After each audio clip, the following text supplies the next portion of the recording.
Hey there, Mr. Redder here. Welcome back to another episode of Reddit Podcast Stories, where today, my wife told me that I'm replaceable. I, 30 male, have been married to my wife, who's 29, for 2 years, and we've known each other for 6 years. A few weeks ago, we had an argument, and during our disagreement, she told me that I'm replaceable.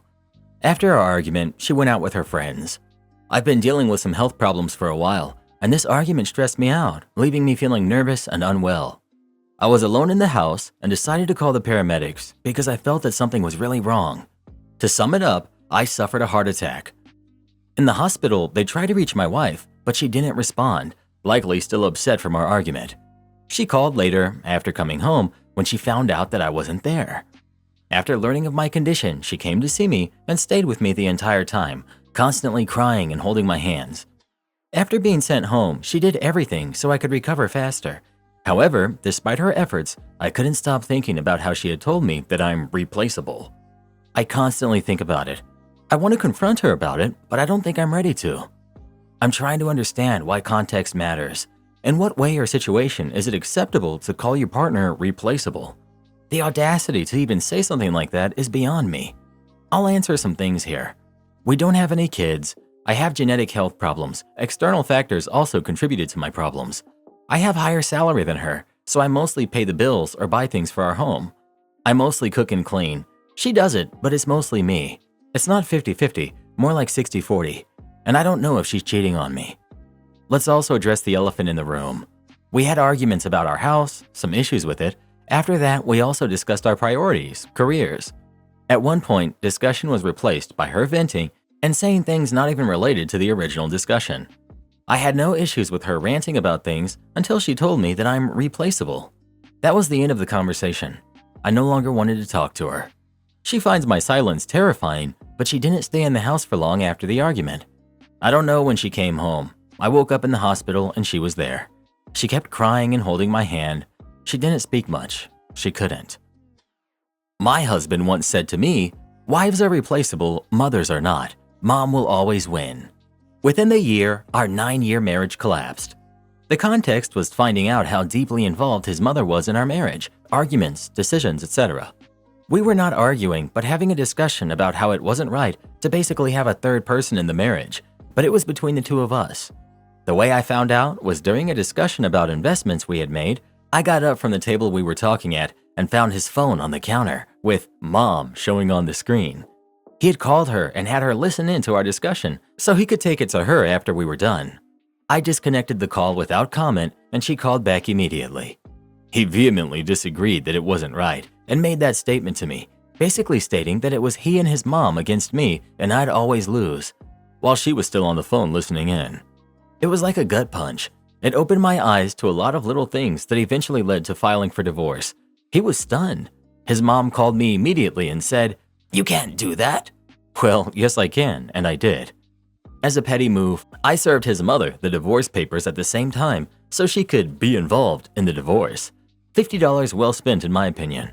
She came to our hearing and was so vocal about what she thought was right or wrong that the judge ordered her out of the courtroom. He's her full-time problem now. They've been living together since the separation and she's miserable about it. They deserve each other. I think you need space, my friend, to think this all through. What she said can't be put back into the bottle. Even if said in anger, even if she didn't mean it, you'll never 100% know. Clearly, your health would be better without this level of stress. I don't know what is causing your heart problems, whether it's fitness, diet, or just a heart condition. But clearly, you need time to rest, mentally and physically, and build up some cardiac resilience. I strongly suggest listening to your doctors and potentially living separately from your wife for a month or two. I don't really care if your marriage doesn't survive, as long as you do. Not the jerk. Look after yourself. You can't live if your heart gives out. I was hurt when my husband completely left me out of his bio for an article that was published about him. I, 41 female, met my husband, who's 42 male, when we were 17 and 18 years old. He was in a band back then with one of his best male friends, which is how we met. I was crazy about him when we were teens, but after graduating high school, I moved away for college and we lost touch. Fast forward 20 years, I moved my parents in with me in 2012, and he was raising 2 sons on his own. Their biological mother had been gone most of their lives. We reconnected over Facebook, and the timing was right. We had both been married, divorced, but we're at the moment single. I admire my husband for his fortitude. He's an honorable man who did what many men wouldn't have stuck around to do. He struggled financially for many years as a single parent, but he got by. He had also all but given up on his music several years prior and had only recently gotten back into it. He's a beautiful and gifted singer and guitarist. It got me when I was a teenager and still tugs at my heart now.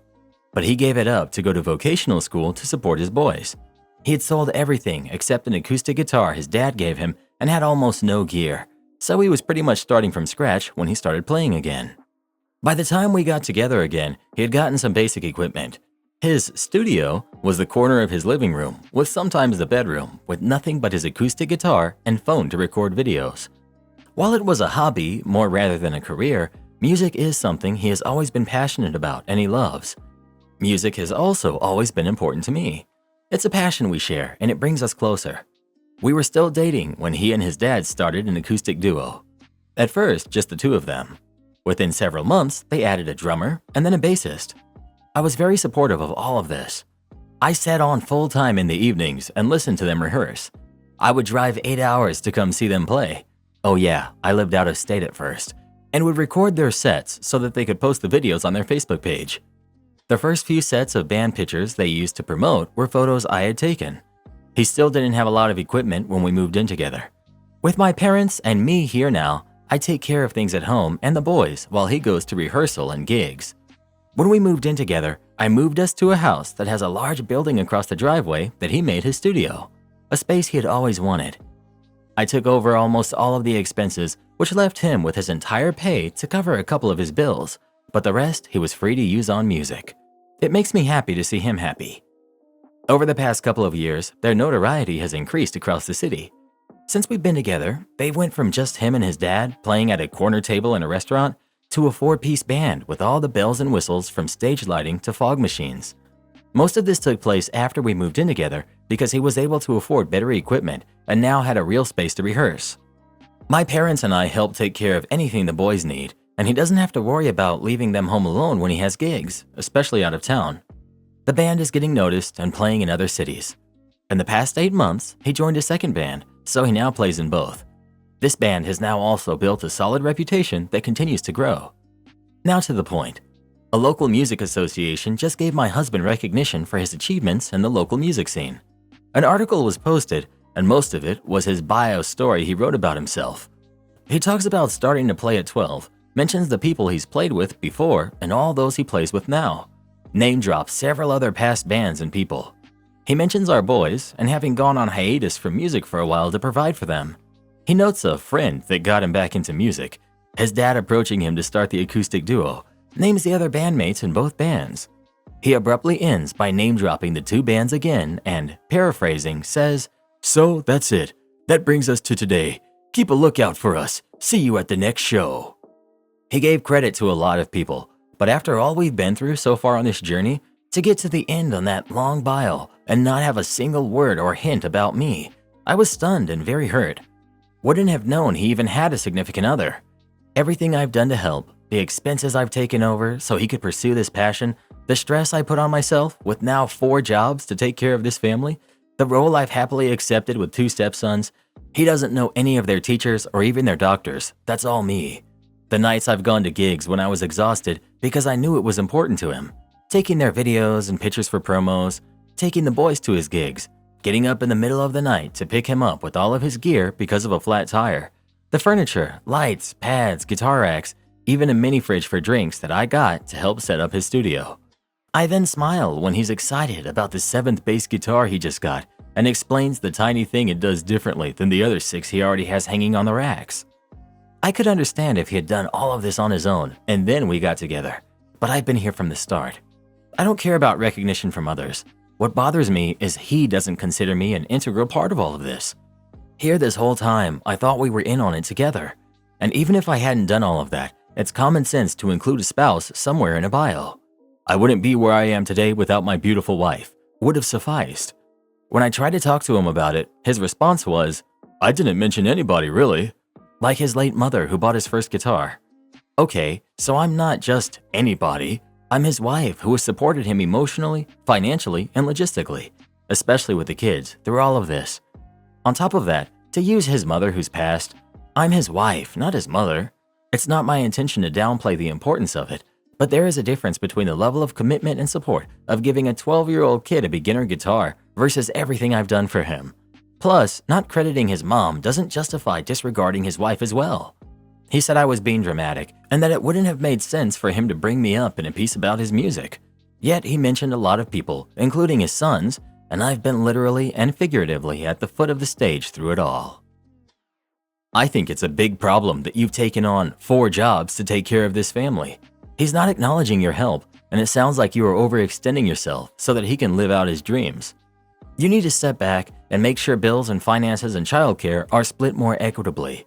You should also have the time to pursue your own hobbies and interests. Be fair to yourself.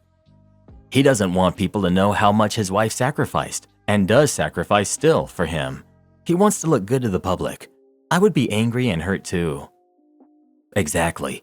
He wants everyone to think that he did all of this on his own, that he's some super dude that doesn't let anyone or anything hold him back, except he didn't do it all on his own. In my opinion, the guy has a huge ego that doesn't want to share his success with anyone but himself. Sucks to be OP, to be honest.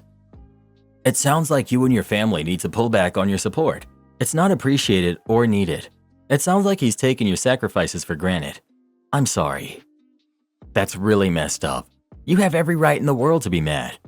I get a sense that he didn't mention you so that other women may think he's single, keeping his options open. I would agree that pulling back on making his life so easy is the next step here. He can see exactly what he messed up here. Don't let him water this down. It's a huge deal, and he should be wanting to make it up to you ASAP.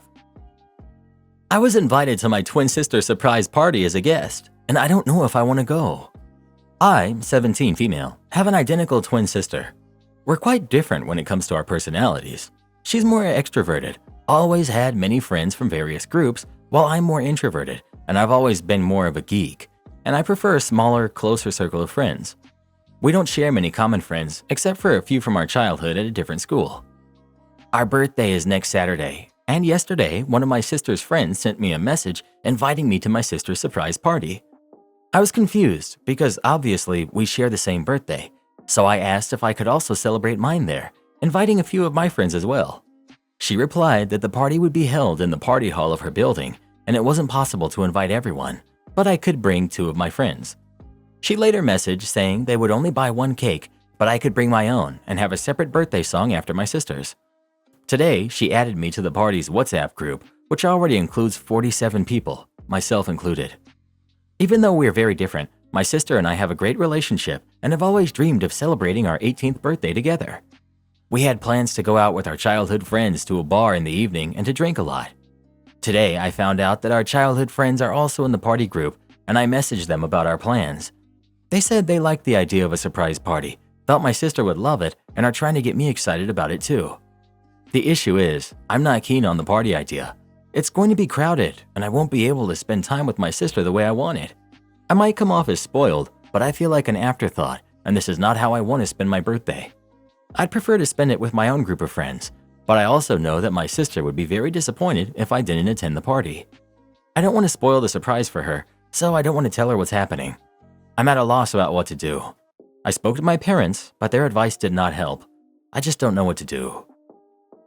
This is BS. Don't go and enjoy the time with your friends instead. Get screenshots of the messages for when your sister is upset that you didn't go. Her friends will most likely lie about it. I'm surprised you and your sister haven't spoken already about birthday plans. Is there a reason? OP. We've already made plans to go to a bar with our childhood friends.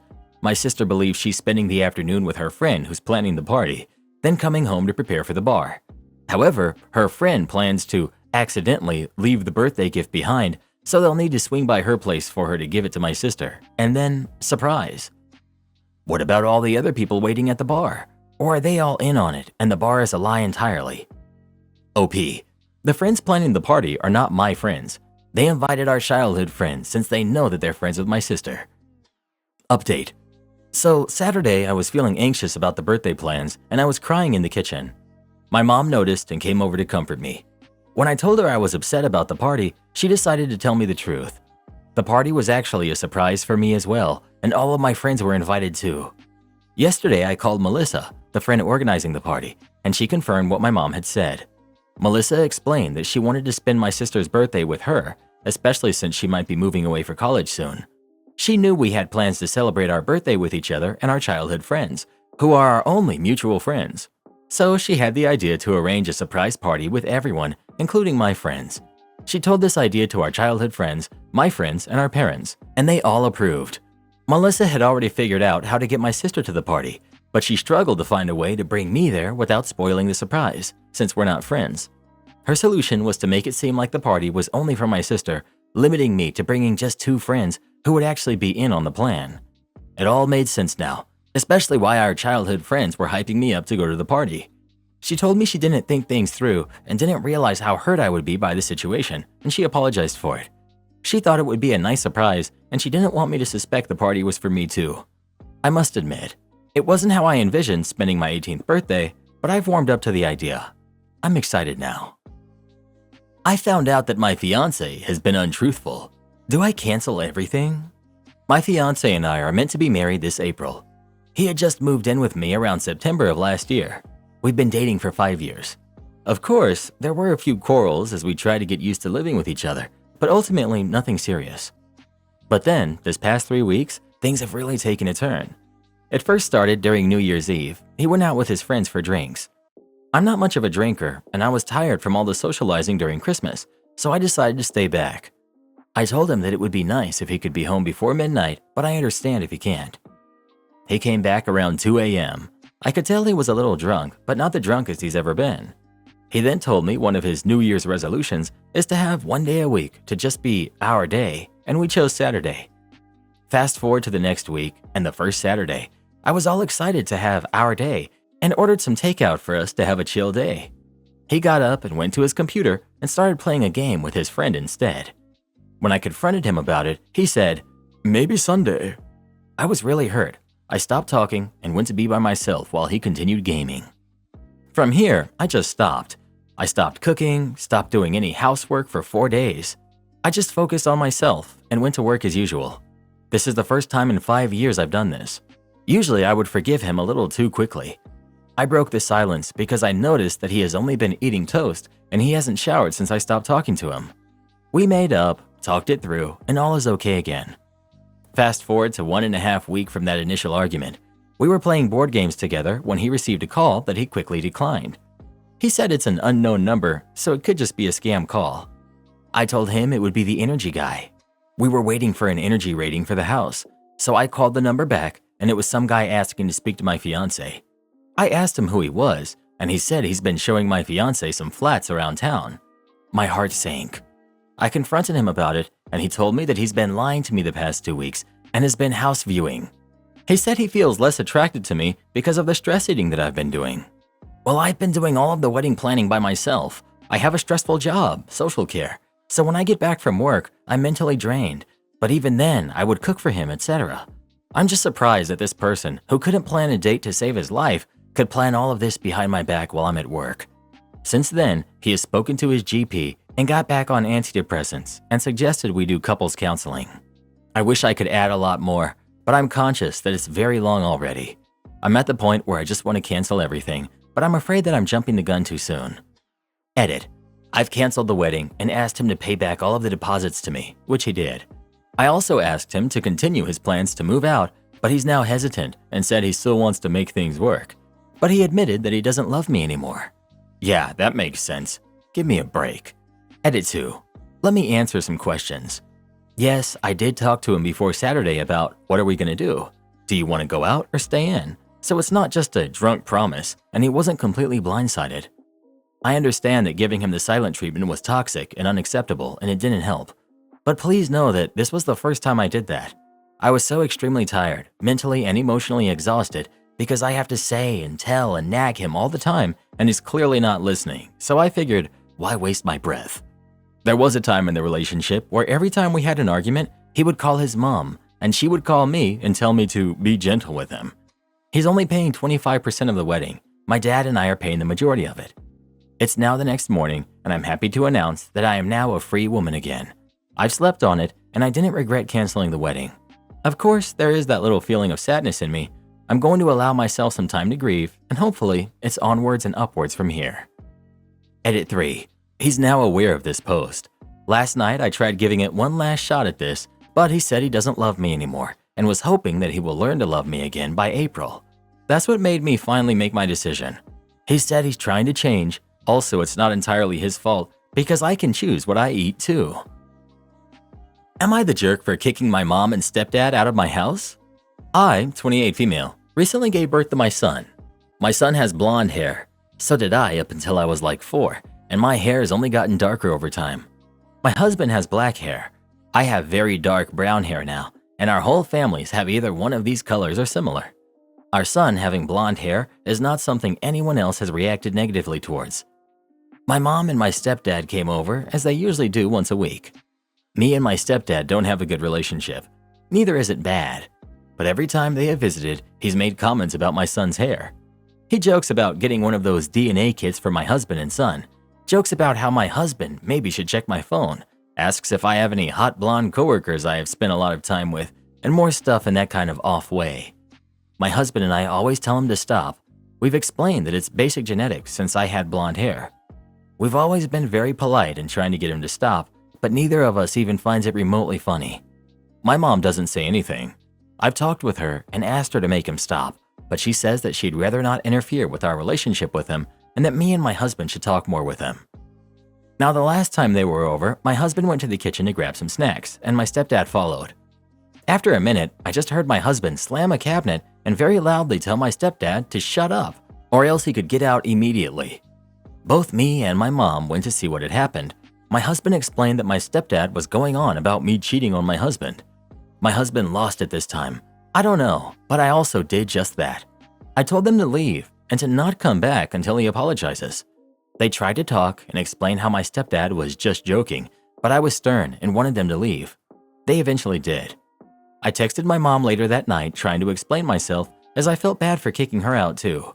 She answered back with how my stepdad has been feeling really down, that he was disappointed in how I let my husband treat him, and that they both expected some apologies and a lot of work to make up for this. I really feel bad, and I feel like a jerk. I know I hurt my mom and my stepdad, and that I may have taken a harsh decision in this. My sister told me that she understands my frustration, but it was an unnecessary thing for me to react like that. My husband is on my side and has told me that he is glad they won't come over. If I was a jerk for reacting like this, I will apologize. Edit. Thanks for helping me see that these are not really jokes and that my mother was wrong in defending him all these times. I was also wrong in letting this continue for so long and for making our home an uncomfortable place for me and my husband by not putting my foot down sooner. Edit 2. Both my husband and I felt bad immediately afterwards. Both of us thought we were too harsh. Both of us wanted to explain ourselves to my mom. However, my husband stopped feeling bad after my mom's answer, whereas I was still confused and frustrated by it all. I did not apologize for anything. I've seen many people thinking this. It is not what happened. I'm sorry for not being more clear about this. Am I the jerk for not mentioning I live below my means? For context, I, 30 female, have lived in the same basement suite since I was 19 with my dog. I rented it from this lovely older couple and became very close with them. They treated me like family and we helped each other a lot over the years. They kept my rent super cheap, would constantly spoil my dog and take him for walks while I was at work, and always gave me leftovers or invited me to dinner. I maintained the house and gardens and helped them with everything elderly people might struggle with. When they passed in a bus accident, I was very shocked to find out that they left me everything: their house, their cars, and their sizable savings. Fast forward to now. I'm getting married, and my soon-to-be husband is aware of my circumstances, but I never told anyone else. I guess I didn't know how to deal with it, so I just ignored the entire situation and went on with life as I always had. My fiance signed a prenup. It was his idea, and we started planning our wedding. We've been living in my basement suite with the upstairs rented out, but we recently moved into the upstairs so we could grow our family, aka get another dog. Well, when we sent out the wedding invitations, both our families freaked out. They couldn't understand how we could afford to get married in the place we chose. My fiance just said we can afford it. We aren't hurting for money by any means, and he isn't sure why they think we are.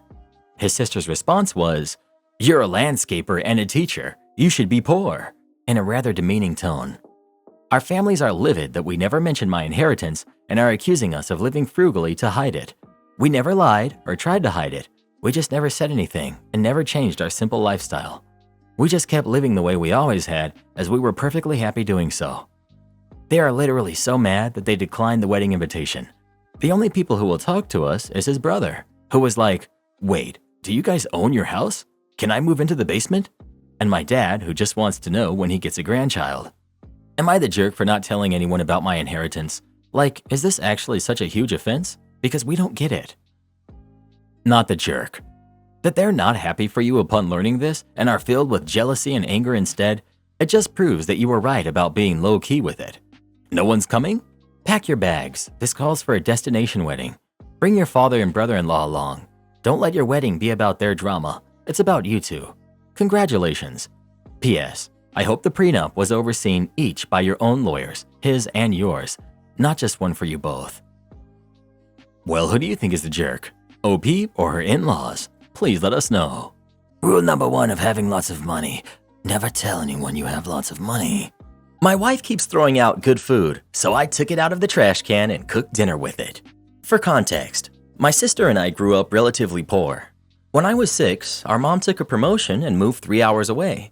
We found out in our adult life she had been hoarding her money and giving our alcoholic father a small allowance to raise us. With his addiction problems, it left us minimal money for essentials. By the time I was 16, we were technically on our own and we were ransacking through dumpsters to feed ourselves. I'm now in my late 30s. I have a successful career and I live quite comfortably. My sister is also well off now. My wife and I have a great relationship. I've worked to stop some of my old habits from my upbringing. Some of my penny-pinching techniques, my wife graciously ignores and lets me save our money where I can. However, there's one issue we always can't find a compromise on. I can't handle when our food is thrown out. Our daughter, who's 12, wanted chickens last year. That ended up being a good idea, since our table scraps would go to them instead of being wasted for the trash. For the record, I hate when my wife shops at Costco. She buys too much stuff for our family, which creates a lot of waste. I've asked her to at least donate what we don't eat, or give it to me, and I can drop it off at a homeless shelter near my house. She promised to just buy less quantity, but that didn't last because she didn't like grocery shopping more than once a week. Last week I came home and I found a sealed pack of lettuce, 1 whole cucumber, and an entire loaf of bread and potatoes in the trash outside. The lettuce was expired, but it looked fine. The bread was also expired, but it had no mold. The potatoes had eyes, but weren't green or rotten yet. So I went inside and started cooking on dinner. I grilled chicken, which was the only item not from the trash. I made a salad and I added the cucumber, used the bread to make croutons, and finally I made mashed potatoes. We all sat down to eat. My wife mentioned how great the food was. I told her it was the food that she had thrown out earlier that day. She was completely mortified and grossed out. I told her I washed everything off before cooking it, but she said that it didn't matter. My point was, if the food was good enough for us to eat, it should not have been thrown out. At bare minimum, she could have given it to our daughter to take to the chickens. She argued back that I should have taken it from the trash and given it to the chickens, not our table. She was irritated with me, fearing we all would have food poisoning or something, but none of us got sick from the food. She said regardless, it was wrong for me to prove a point in that manner, and horrible of me to serve the family food from the trash. I don't really see what I did wrong. There are people starving in this world, and for us to just throw out perfectly fine food, it just doesn't sit right with me. Am I the jerk? You're the jerk. You need to find ways for you to heal from your childhood issues without digging food out of the trash. Just because you were okay this time doesn't mean that wasn't a bad decision, especially feeding it to your family without their approval. Everyone sucks here because it's clear from throwing out unused, unopened items that the wife is buying more than they need and throwing it out instead of donating it. Food waste is unacceptable. Having seen the news reports of activists who pull out pounds and pounds of perfectly good food from grocery store trash bins, I'm unable to say whether what OP did was dangerous or not. But even if it was, that doesn't make buying too much food and throwing it out instead of donating it okay. Not the jerk. Food waste is outrageous in first world countries. And lettuce with an expired date? Lettuce doesn't expire in a particular date, it just gets rotten. Your wife should be more conscious of foods. I can't believe she'd rather throw food away knowing that you used to be a hungry kid and eat from the trash than making an effort to do a better shopping list. Well, who do you think is the jerk? OP or his wife? Please let us know. Do this next. Tap here on your screen to come see our new podcast playlist, where you'll find thousands of hours of the best stories you've ever heard. Or tap the one on the right. That episode is specifically just for you, based on other videos you've enjoyed the most.